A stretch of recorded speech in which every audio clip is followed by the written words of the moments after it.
Hello, everybody. I'm John Sherman, and I'm here today to propose to you what I believe to be the cause of all human psycho-spiritual misery whatsoever, and all the misery that we inflict on others as a result of our own experience of this misery. And to speak to you about a truly simple and profoundly important act that will put an end to it all for all of us.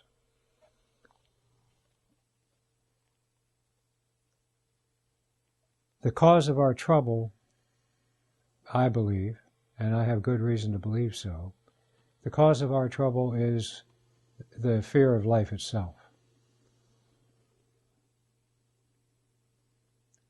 And this fear of life comes upon us naturally.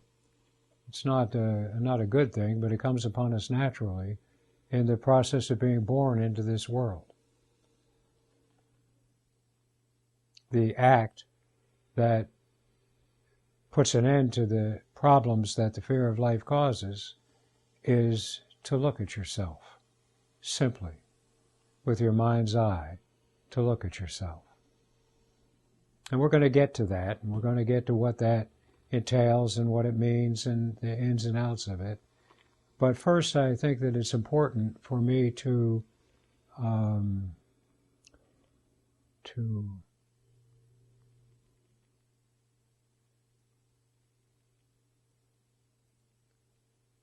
make it clear that what we're about here is like nothing else that has ever come before.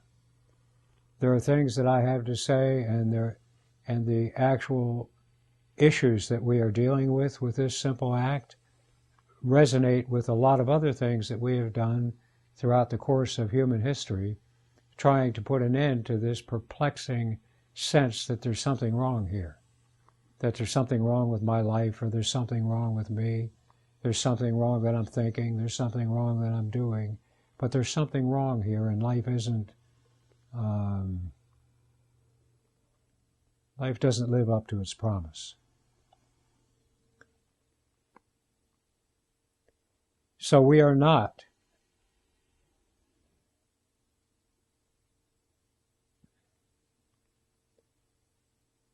this is not a spiritual teaching.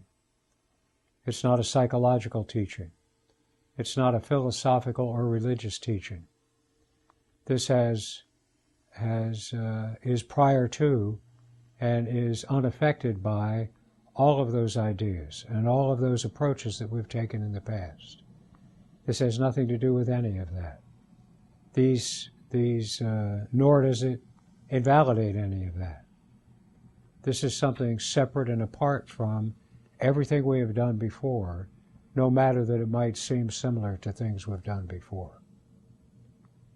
And it's going to be important for you to have a true and good understanding of what it is I'm talking about, to just for the moment put aside the inclination to identify what I'm trying to say here as something that you've heard before, in some other realm, in some other context, in some other way of speaking about it. I would like you to try as best you can to hear what I'm saying as if you have never heard anything before.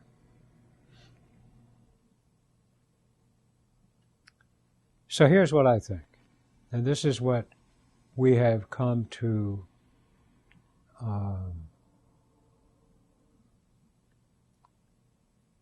understand about our work here.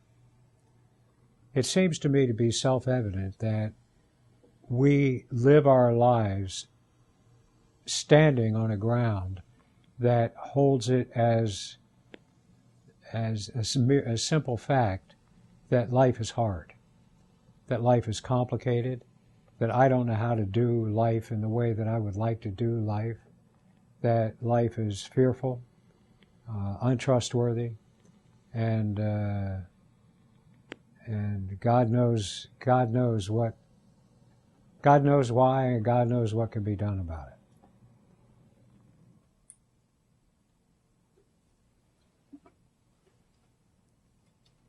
life is dangerous.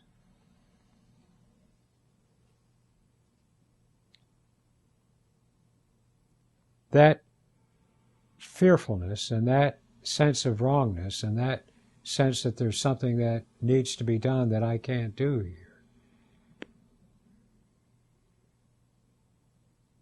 arises from a background sense that, as I said, that something's wrong.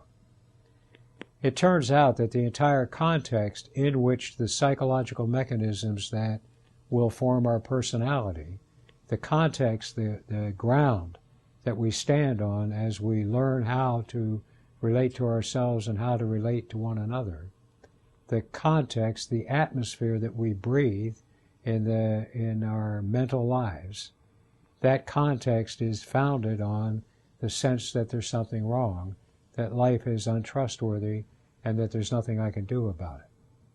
I believe that this context is set, I believe it's set at the moment of birth. It is, at the moment that we are kind of expelled from the slumber of the womb into the wildness of the experience of life as a human being. The cold, the heat, the lights, the bright lights, the noise, the pain, the touching, the moving, all of that. I believe that it's only to be expected and it's only natural that when I have spent all of my life, until now, I have spent all of my life slumbering in the warmth and comfort of the mother's womb, that the whole process which expels me from that, I have no basis for understanding it. I have no basis for relating to it in any way or at all, for good or for bad. But that expulsion, that rude awakening of the human consciousness at the moment of birth sets the stage, sets the context, sets the whole understanding upon which we set forth to live our lives. Fearful, certain that I have to watch out for everything that I think, certain that I have to watch out for everything that anyone thinks about me, certain that I have to be very careful not to do the wrong thing, certain that I have to be very careful to come to an understanding of what things actually will be useful to me and helpful to me and satisfying to me and perhaps lead me to a life of fulfillment and satisfaction.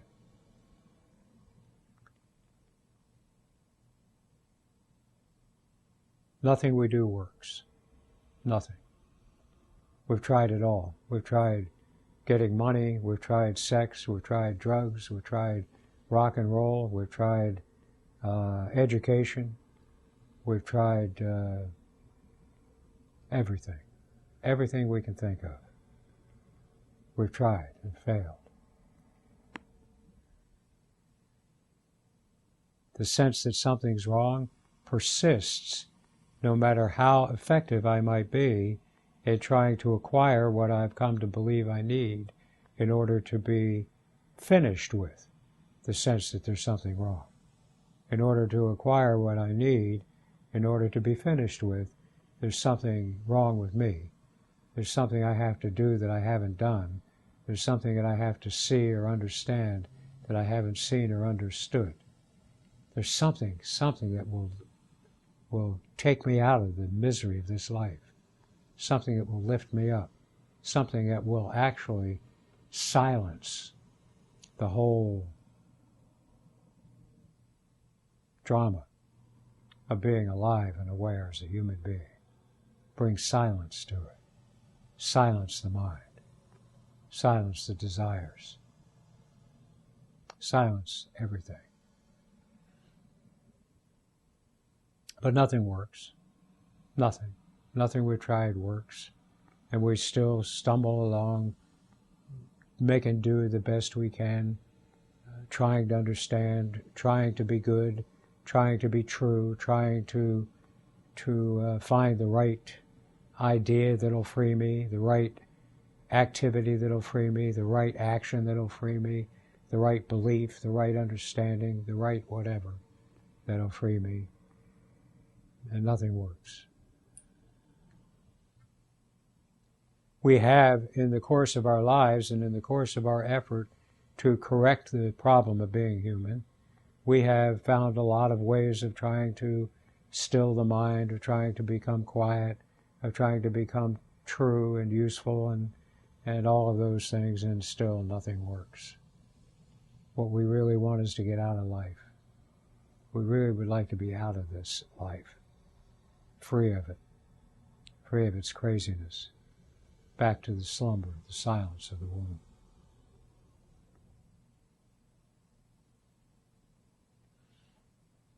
Because of the fact that everything is offered to us, we have no choice but to receive it through this fog of fearfulness and anxiety and distrust of life. Everything we try to do is contaminated by the assumption that there's something wrong, that there's something wrong with me. Everything that we do is clouded by this background sense of anxiety and discontent. Everything we try to understand is contaminated by our conviction that there's something fundamentally wrong with me that has to change in order that I can be free, or in order that I can be safe here in this life. There are billions of dollars spent on drugs, true and false psychotherapeutic measures, drugs, more drugs, pharmaceutical drugs, billions and billions of dollars spent by humans all around the world, each of whom is afflicted just as each of whom is individually afflicted with the sense that there's something wrong here. There's something I have to do to fix what's wrong here. And what's most likely wrong, of course, is me. And you know how that goes. So what I'd like you to do is I'd like you to, and this is I have to say that this is an unaccustomed venue for me, where I'm sitting here kind of in a room talking to a camera, pretty confident that you're out there listening to me, but still talking to a camera. So what I would like you to do is just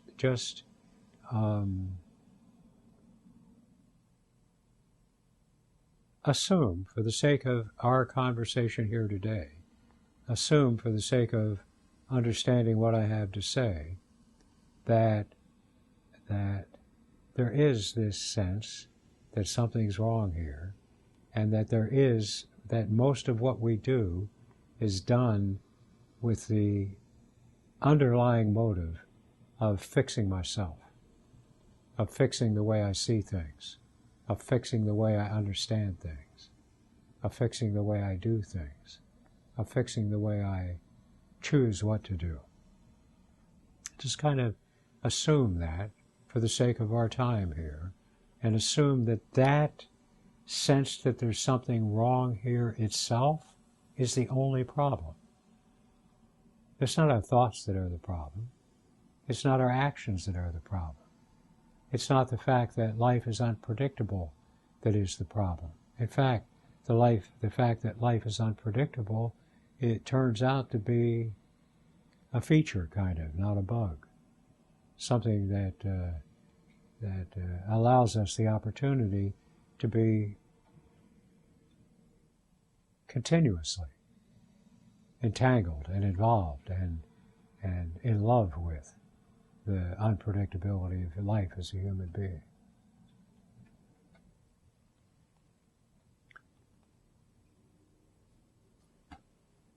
And just try for one moment to consider the possibility that the cause of all this is not your failing.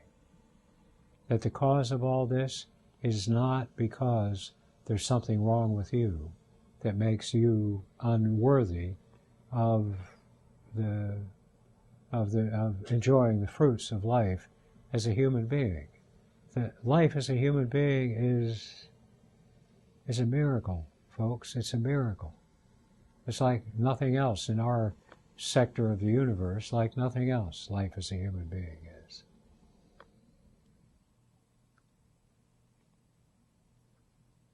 And we are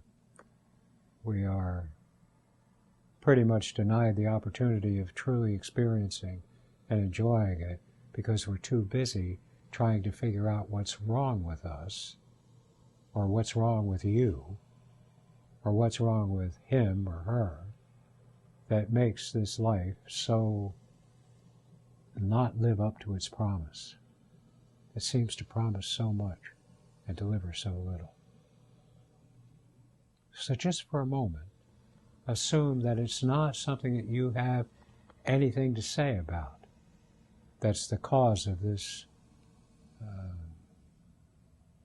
this senseless waste of the experience of a human life.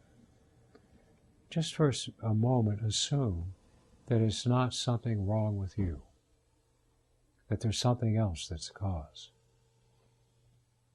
And that cause, as I say, and we have really, really good reason to believe this to be true.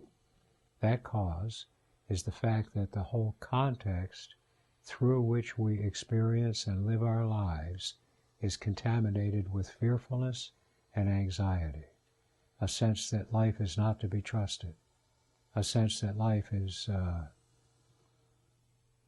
God knows what it is, but it's not to be trusted, and it certainly isn't rich and full and satisfying as we are told it ought to be, or as we come to believe it ought to be.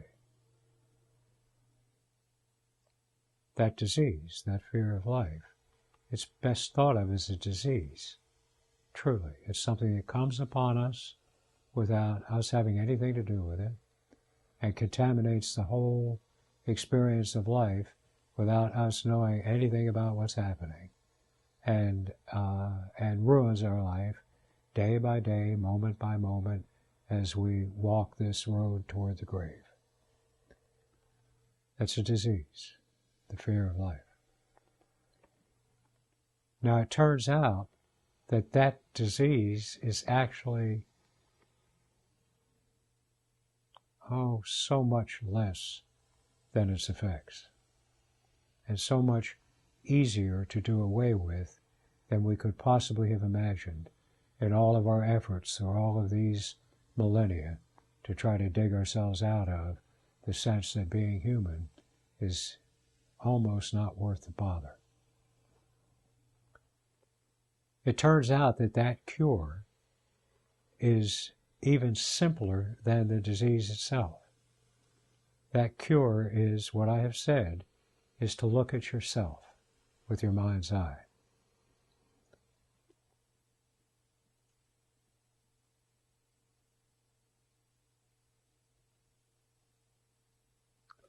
We have some ideas as to why this might work.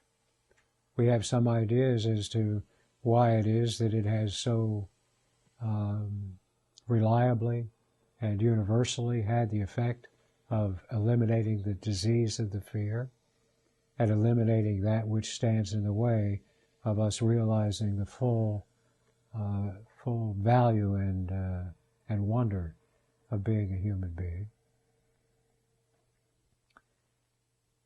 But the ideas about how it works are actually secondary, because I have some ideas about how antibiotics work too. I have no, however, education in biochemistry that might give me any basis for thinking that my ideas about how antibiotics work have anything to do with the actuality of how they work. And yet, despite my ignorance, and despite my probable misunderstanding of the effect of antibiotics, if I am sickened with a disease that is caused by bacterial presence and I take antibiotics, the disease goes away. I don't have to understand it. I don't have to do anything about it. I just have to take the medicine, and the disease goes away. It's exactly the same with the looking. Now, we can twist ourselves into all kinds of shapes and pretzels and so forth, trying to understand the deep metaphysical significance of this act of inward looking, and its relationship to other things that we've done over these thousands of years trying to escape from this problem. We can do that, and actually it wouldn't hurt anything, wouldn't cause any trouble, might cause a little bit of confusion and prolongation of the symptoms of the disease, but we don't have to do that. This is what is the almost unbelievable, almost miraculous simplicity of this cure. This is a cure for a disease. All we have to do is do it. Things will occur as a result of our doing it. Changes will happen in the way we experience our lives and in the way we experience our minds. These changes will happen over time. Some of them will be pleasant, some of them will be unpleasant. Just as in any disease entity, there is a course of recovery which unfolds whether we like it or not. We get feverish, we get chills, we get all the things that go along with the course of recovery from any disease. And the course of recovery from this disease also is of indeterminate length. This is not a magic show here. This is not something where you wave your magic wand or plunk your magic plunker and everything goes away. The clear light of truth and wisdom shines upon the dark forest of our insanity and makes everything go away. It's not like that. This is much more human, much more real than that kind of magic.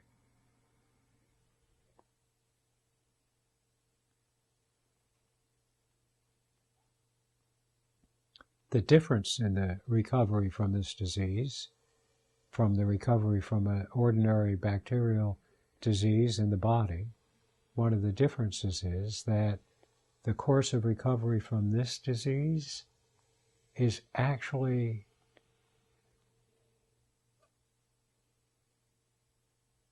quite profoundly of a different nature than the course of recovery from biological diseases.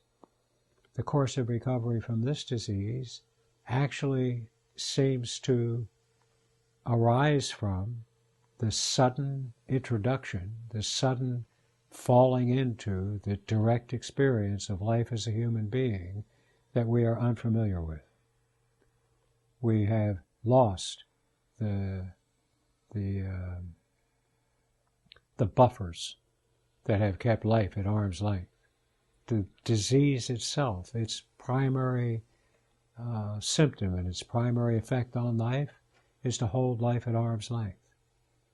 That symptom goes away, and we find ourselves face to face, unprotected, naked in a way, with the wildness and the wonder of the experience of life as a human being.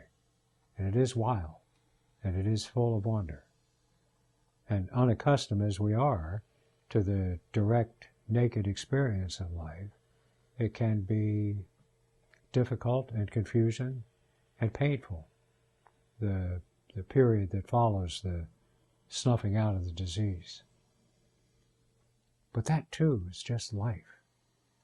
It's you being reintroduced to your life.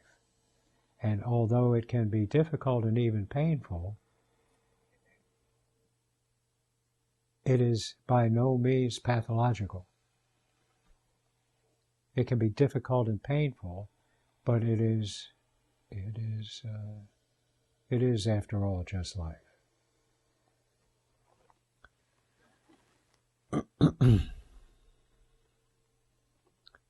Another thing that happens in the aftermath of the looking and the aftermath of the Well, I'll talk about that in a minute. Let's do something else first now. Let's see if we can't just do this simple act together here in this realm that we're in. This I don't know what realm it is exactly. I still am a little bit taken aback by talking to a camera.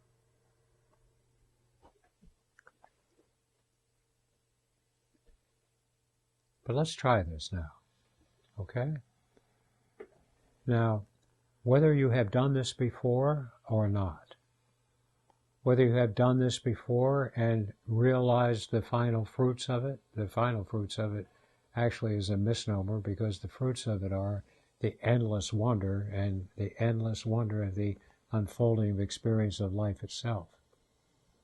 So even if you've done this act, and even if you've experienced the period of recovery and come to see it as just the reintroduction of your life, even if you find yourself now completely settled and completely free of the fear, if for no other reason than the possibility of a kind of a synergistic effect when enough people do this together, do it now with us again. Do this looking. What the looking is, in the simplest way to explain it, is a movement of your attention. It is a deliberate attempt to move the beam of your attention from whatever it's on now to you, to the feel of you.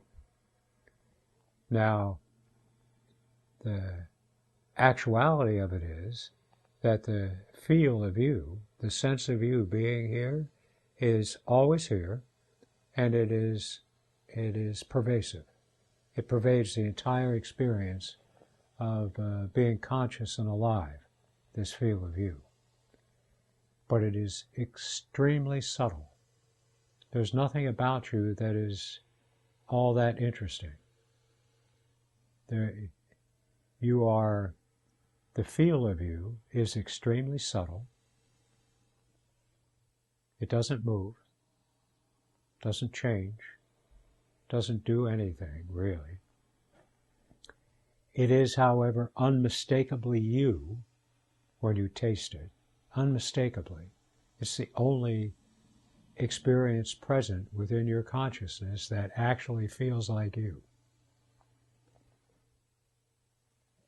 But since what we're talking about here doesn't have so much to do with an understanding of how I describe it, as simple and easy and so forth and so on, it involves a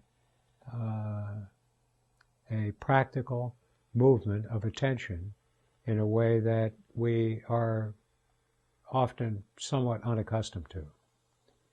You have to see that in day-to-day life, and this is as it should be. This is not a complaint. This is as it should be, but you can see that in day-to-day life, our attention is called by whatever is happening around us, by anything that happens to come into our awareness that seems to be new or different or worthy of attention. That's what our attention goes to. Very rarely are we in a position where we try to deliberately focus our attention on one thing instead of another, where we deliberately try to have and this is important, to have the direct experience of what willful movement of attention actually feels like.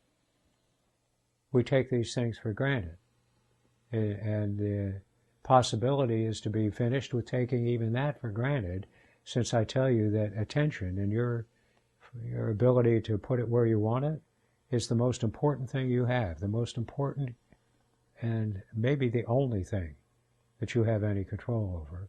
And even that you don't have a lot of control over. So before we do the actual act itself, let's try to get a sense of what it feels like to actually take control over where your attention is resting and move it to something else. Okay? So, while you are sitting here, and we could just sit here and be quiet for just a moment.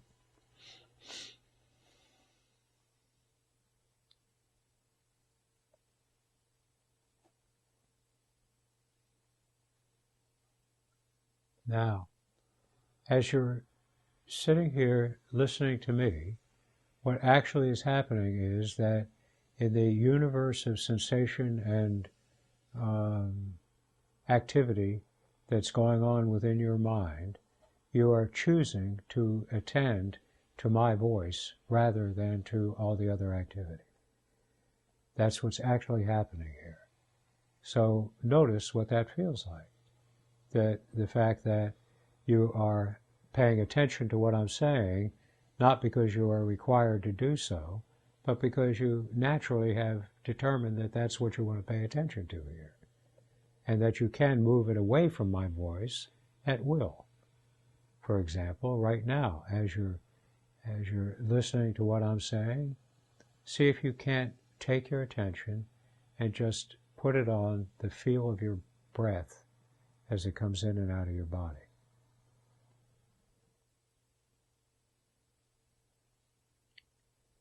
The in-breath, air comes into your body. There's a sensation, an experiential sensation of it passing across your nostrils. The out-breath, again, air goes out of your body through your nostrils. There's a certain experience that's associated with that, experience that is in the chest and in the nostrils and so forth. And you can, if you choose to do so, decide to deliberately attend to that. So let's do that for a moment here. Let's attend, let's put our attention on our breath. Not because there's anything mystically useful about this, but because it's the beginning of the possibility of taking direct control over what you attend to, over where you put your attention. So just for a couple minutes here, and I'll tell you when it's done, here's what I want you to do. I want you to just sit quietly. You don't have to have any postures or any mantras or anything that you have to pay attention to. Just sit quietly for a moment. Notice the feel of your breath as it comes into and out of your body. Notice the feel of the sensation of the breath passing across the nostrils. And every time the out-breath begins, count 1. So you breathe in through your nose. You don't have to sit in any, just be comfortable. You breathe in through your nose. You can have your eyes open or closed, and whichever is easiest for you. You breathe in through your nose. You pay attention. You put your attention on the feel of your breath as it passes across your nostrils, going into the body. It will feel cool coming into the body. It'll feel warm going out of the body. So feel your breath as it comes into the body, and then as it goes out of the body, count 1.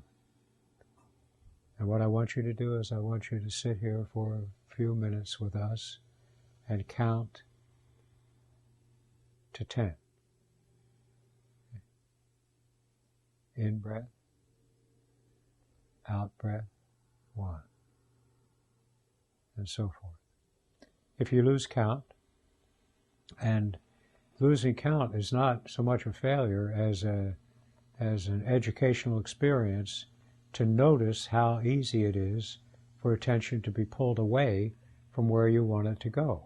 This is all part of beginning to take control over where you attend, what you attend to. Beginning to have something to say about where your attention goes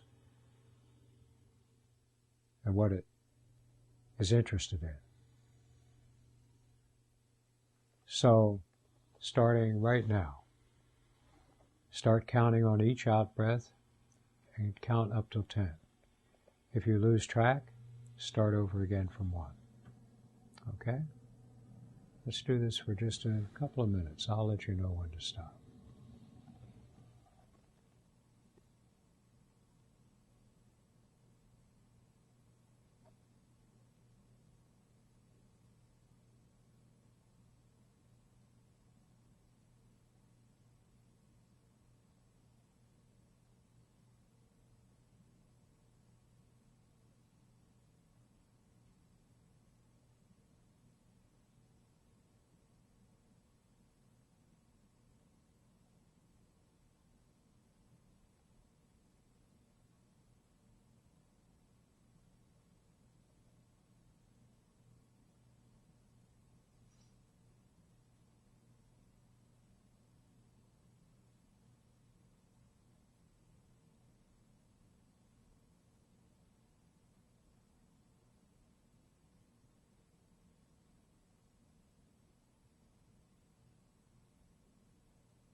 Okay.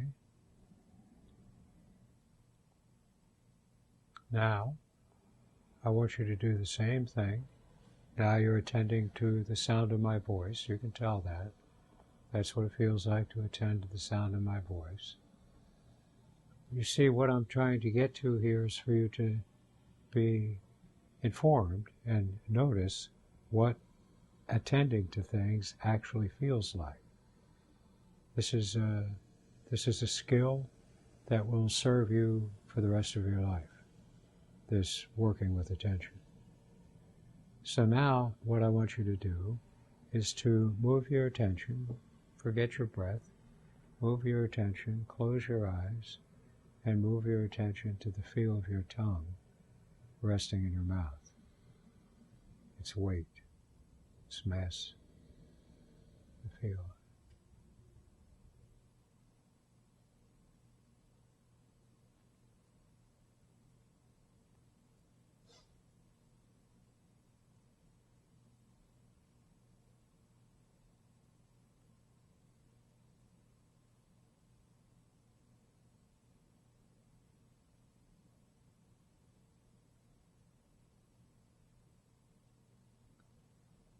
So you can see, if you pay attention, you can see how easy it is for attention to be, what's the word I'm looking for? To lose interest in whatever it is that it's resting in. Attention has the habit of flickering about from one thing to another, so that even when you're doing something deliberate, like counting your breath, you can see that your attention wants to go somewhere else, to look at something else. And especially when you're attending to something that is as kind of subtle as the feel of your tongue, it's where there's no movement entailed in it, there's just a kind of feel to it, that attention just naturally kind of flickers away from that, wants to, not interested in that, looking around for other things, thoughts, ideas, sounds, so forth.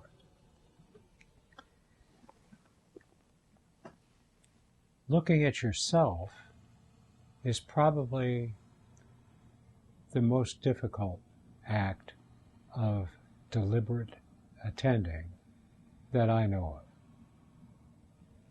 There are reasons for this. The primary reason is that there is so little to you, that the experience of you is much less than the feeling of your tongue in your mouth. The feel of you here in this consciousness is much more subtle than the feel of your breath as it passes across your nostrils, entering your body, leaving your body. The feel of you is extremely simple. It doesn't have a lot of coloration. It doesn't have movement. It doesn't go anywhere. It doesn't change. It's unaffected by all the activity and drama that take place within it. It is the same always. So that moving attention deliberately to, and especially resting it on the feel of you, is the most, I think it's the most difficult act of attending that there is. And you'll find that when you do it, you might very well have just a momentary taste that's so obviously you that it's undeniable, and that then attention will go somewhere else. Not interested. Attention is your tool, and it really doesn't have much interest in you. But now let's do it. Let's see if we can't do this one thing. And I promise you, if you do this, this will be the beginning of the end of your alienation and distrust of your own life. Whether you know you've done it or not, if you try to do this, this is the medicine. This will put an end to it. Not like a magic pill, not like a bolt from the blue, but it'll destroy the disease, and you will be on the road to recovery from its effects. So just in the way, the same movement of attention, the same way in which you tried to get control of your attention and put it on your breath or put it on the feel of your tongue. Now, and I think probably closing your eyes is helpful. Now just be quiet. Be quiet. And see if you cannot get the feel. It's already here. It's not something you have to conjure up. See if you can't find that faint, delicate, unmoving sense of you here. See if you can't find that sensation within your consciousness that answers to the name me. The me-ness of you. Just slightest taste. Okay, right now.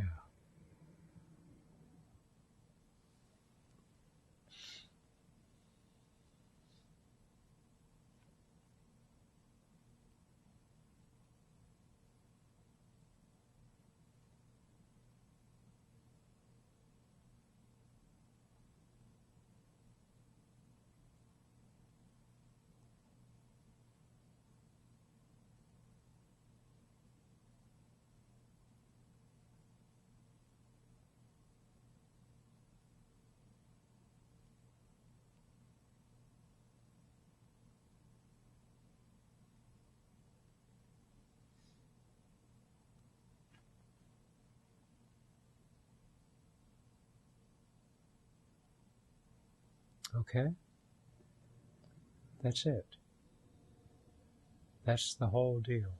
That's it. You may or may not be able to report to yourself that you actually had that experience, but it doesn't matter. I promise you from my heart that if you tried, you succeeded. And the if you do not have the experience of succeeding, that doesn't matter. You cannot fail to get the taste of you when you try. Whether you recognize it or know that it's happened or not, you cannot fail. After all, it is you that we're speaking of, and you are here. You are always here. You are never absent.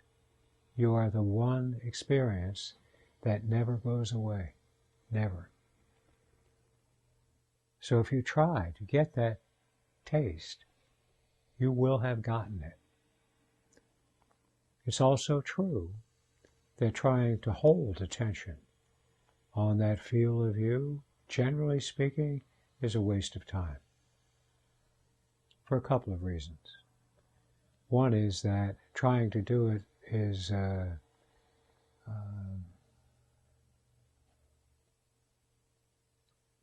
well, for a couple of reasons.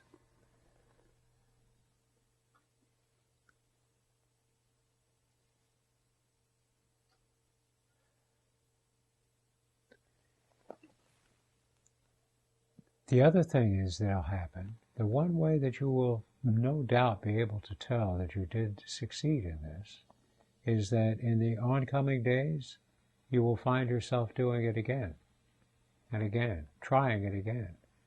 Whether you had the sense of success or not, you'll find yourself trying it again. I advise you to do this whenever it occurs to you in that way to do so over the coming days. I encourage you to pay attention now to the way in which things will certainly change in your relationship with your life.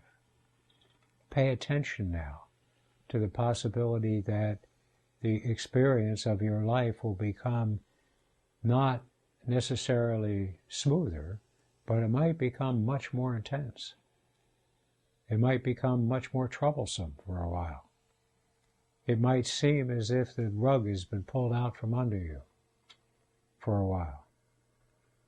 This is the period, you have entered the period, which we call the course of recovery, and which I said in the beginning, and I now want to repeat with some, in a context that's more conducive. What happened when you took that look? This is something that we have a lot of evidence to support. What happened when you just tried to get a taste of what it felt like to be you is that context of fearfulness that has been present, so permanently present that it's not even noticed anymore. That context of fearfulness, that background that we don't even attend to anymore. We just do its bidding. That context has been destroyed. It's gone. That's what happened. It's gone.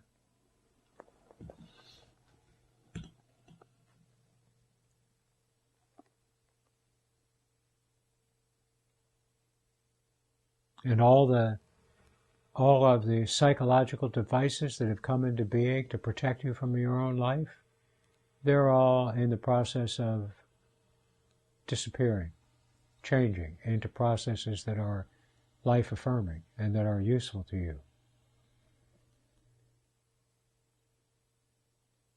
Don't be afraid. Use the power you have with your attention to choose what there is to attend to that's useful and to ignore what's useless for your attention.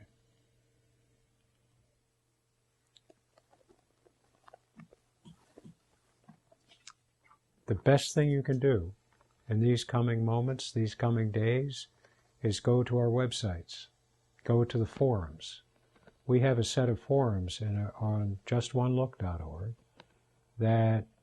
in which people who are at every stage of the recovery from this terrible disease meet together, talk to one another, help one another, report to one another the problems that they're having and the successes that we're having, and and help one another. Go to the forums. Go to justonelook.org. There's a community growing there. And I tell you from my heart that although you may find yourself inclined to want to just kind of withdraw from the human community, that's something that happens to people when the fear goes. I tell you that the immersion in this community of people who are on the forefront, on the frontier of the understanding of what it is actually to be a human being free of fear, free of the disease of fear. This community is alive in a way that no community of human beings has ever been.